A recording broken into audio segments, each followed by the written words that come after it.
ఈ మధ్య హాస్పిటల్కి వచ్చే చాలామంది పెళ్లి కాని అమ్మాయిలు, కొత్తగా పెళ్ళైన అమ్మాయిలు ఈ ప్రశ్న అడుగుతున్నారు. రేపటి నాడు మాకు ఇన్ఫర్టిలిటీ సమస్య ఏమైనా వచ్చే అవకాశం ఉందా, అలా ఉంటే ఎలా తెలుసుకోవాలి అని. అందరికీ నమస్కారం. నా పేరు Monisha Deepika, gynaecologist, fertility specialist.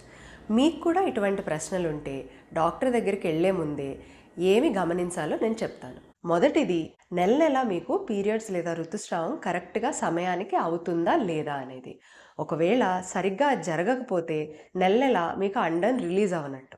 ఉదాహరణకి థైరాయిడ్ లేదా పీసీఓడి ప్రాబ్లం ఉన్న వాళ్ళకి నెల నెల అండం విడుదల కాకపోవచ్చు. రెండో విషయం, మీకు ఋతుస్రావం జరిగేటప్పుడు నొప్పి ఎక్కువగా ఉంటుందా.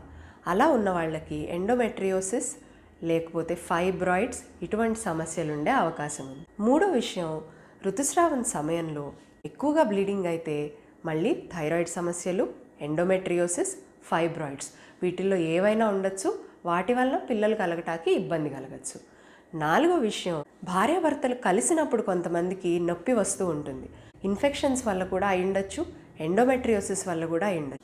ఐదో విషయం, 6 నెలలు, సంవత్సరం ఎంతో కొంత టైము ప్రెగ్నెన్సీ రావడం కోసం ప్రయత్నిస్తున్నారు, అయినా ప్రెగ్నెన్సీ రాలేదు అని అంటే వాళ్ళు కూడా ట్రీట్మెంట్కి వెళ్ళాల్సిన అవసరం ఉంటుంది.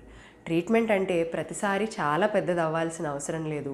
చిన్న ప్రాబ్లం ఏదో ఐడెంటిఫై చేసుకుని చాలా తేలిగ్గా మీకు ప్రెగ్నెన్సీ వచ్చే అవకాశాలు ఉండొచ్చు. అన్నిటికన్నా ముఖ్యమైన విషయం ఏంటంటే, చాలామంది జంటలకి టెస్టులు చేసినప్పుడు ఎటువంటి సమస్య కనిపించకపోయినా పిల్లలు అవ్వట్లేదు, ఇన్ఫర్టిలిటీ సమస్య ఉంటుంది. ఏదో సమస్య బయటికి కనిపించాలి అని ఎక్కువ కాలం వెయిట్ చేయకుండా ఉండాలి.